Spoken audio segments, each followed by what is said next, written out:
Do you like Borderlands? Do you like roguelikes? Roguelites? Whatever. Is Rouge the Bat and min-maxing damage percentiles the only thing on your mind during your lonely nights?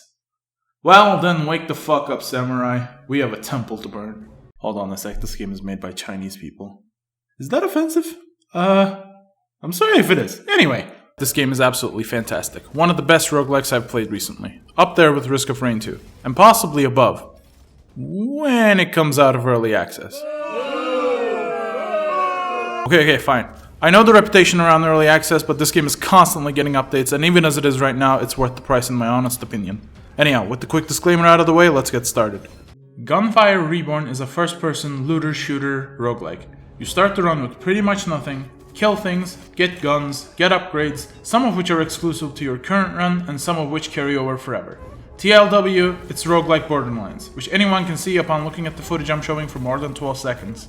There are currently 3 playable characters, 42 unique guns, and 123 scrolls, which are passive power-ups, most of which are locked when you first boot up the game. The starter character is the cat. I'm not gonna bother pronouncing their names. Who is basically your siren, as he specializes in elemental damage. To unlock guns and scrolls, you will need to get certain achievements, like killing an enemy X number of times, or killing them using a specific type of damage, like fire, shock, or corrosive. Fire deals extra damage to red health, shock to blue, and corrosive to yellow. Yeah, I wasn't kidding when I said it's Borderlands. There are 2 types of currency in the game, copper and soul shards. Copper is used to purchase items from the peddler and gun upgrades from the blacksmith. Soul shards, on the other hand, are used to purchase talent, which are permanent upgrades you can invest in after every single run. There are 3 different trees with different focuses, but I recommend you take a peek into these bad boys over here ASAP, as getting these will just upgrade the rate at which you gain soul shards so you can complete the whole thing faster. Every time you buy an upgrade from the talent tree, you gain a level. And once you've gotten to level 30, congratulations, you're no longer stuck with the cat, as you get the dog, whose personal skill tree focuses much more on explosives and raw DPS. The drawback is that he has significantly less shields than the cat, and healing is a pain in the fucking ass in this game. Trust me. Now, dog is the one I have the least amount of experience with, and that is mostly because, in my personal opinion, he's the weakest out of the 3. There are some really rare occult scrolls that can make him pretty nutty, but red health, or green I guess if you're in game for some reason, is the hardest and the least consistent type of health to regain. Again, my experience is limited with the dog, so take this with a grain of salt. He does have some life gain skills, but they seem extremely lackluster even at first glance.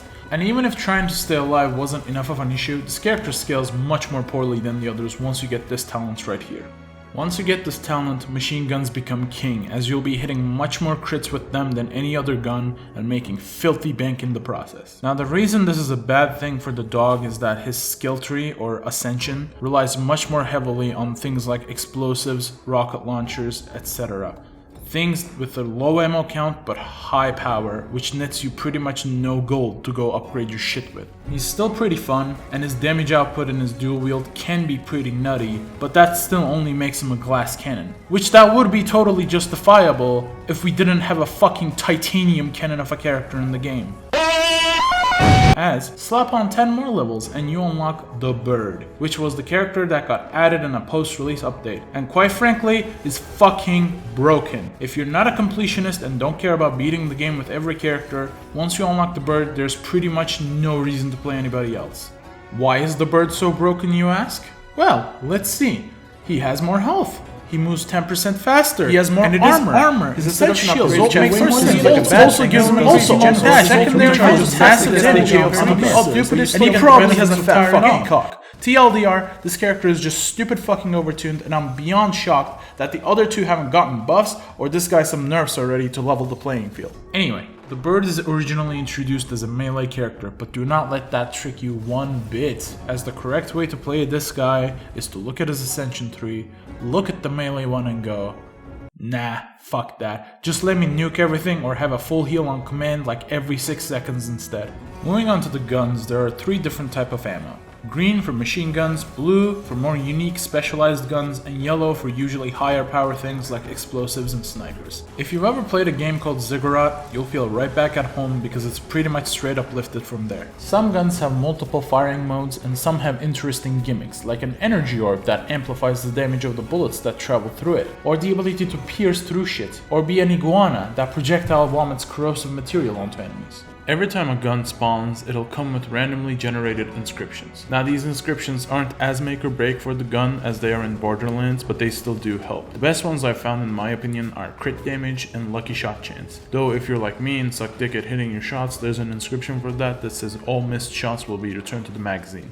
Besides the regular inscriptions, there are also Gemini inscriptions, which have their effects activated only when you have a gun with the same Gemini inscription on both of your weapon slots. Now, some of these sound insanely powerful, and some of them are just kinda meh, but they always appear so late into the run that it's pretty rare to have a match you're looking for. That being said, if you do get one of these weapons, you can reroll which Gemini it has in the blacksmith for 300 copper. Now there are a lot of good guns in the game. Some of my personal favorites include things like the Scorching Rounds, the Hell Shotgun, the Piercing Flame, the Prism, the Talisman, the Lightning Blast, the Concealed Ammo, you get the point. There's just so many great guns in the game that it's honestly the dealer's choice of what you want to use.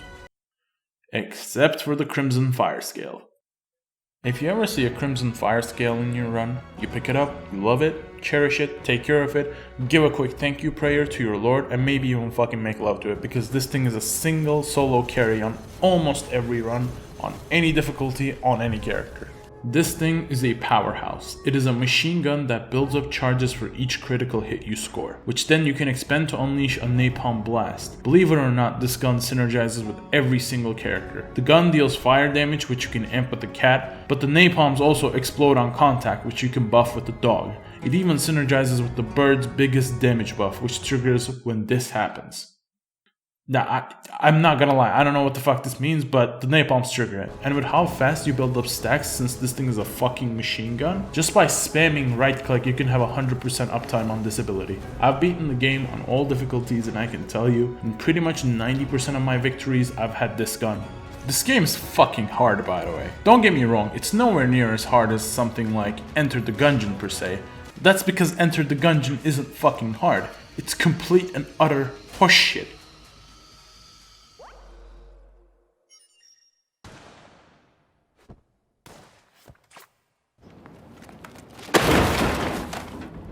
So this game finds that very sweet spot of difficulty where you're sweating your balls off to try to get that W, but it never really feels cheap either. Except for this guy. Fuck this guy.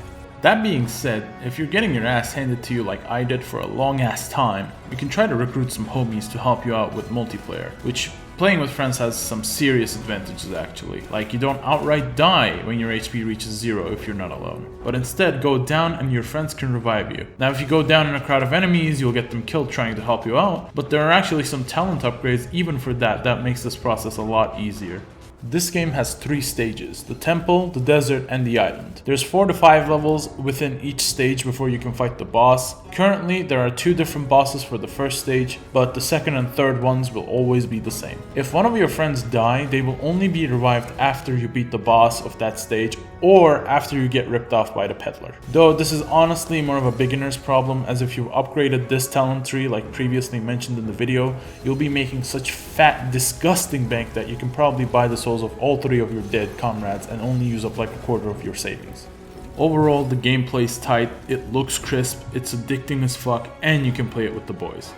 There's honestly not a whole lot of bad you can say or make jokes about in this game, minus how OP these are, but you know, I have a feeling they'll get fine-tuned later. Playing Gunfire feels like going through a gift basket of some of my favorite games, and honestly it's not to say the game is uncreative or unoriginal. I love Borderlands, but I don't like the limited replayability that story games come with. Or if you're on the other side of the spectrum with that franchise, the hours upon hours of grind for a gun that has like 0.3% chance to drop so that you can finish a build. I've also been a huge fan of roguelikes forever. However, I feel like a lot of the big names in the genre are so stuck on trying to give their short game more playtime that they usually can make things that are unfun or unfair. This feeling of powerlessness given to you upon usually RNG of drops or level design that is made to deal cheap blows to the player is never really that prominent in Gunfire. While still keeping that brutal difficulty that keeps you on your toes, you really feel like you're improving at the game the more you play it. And a lot of this has to do with the dash mechanic and the enemy designs. The first first boss in the game goes from being really bullshit to an absolute fucking joke in an instant because you realize every single one of his attacks can be evaded with the right timing of your dash. Prioritizing your targets can spell the difference between winning the whole run or dying on stage 1. The game wants you to pay attention to your surroundings and take risks, like trying to go through a mini-boss to get goodies or revive your friend who is in a difficult spot. But it doesn't excessively punish you for being ill-equipped, which is something that is lacking in the genre, as usually in these types of games what your gear is completely up to the game's RNG.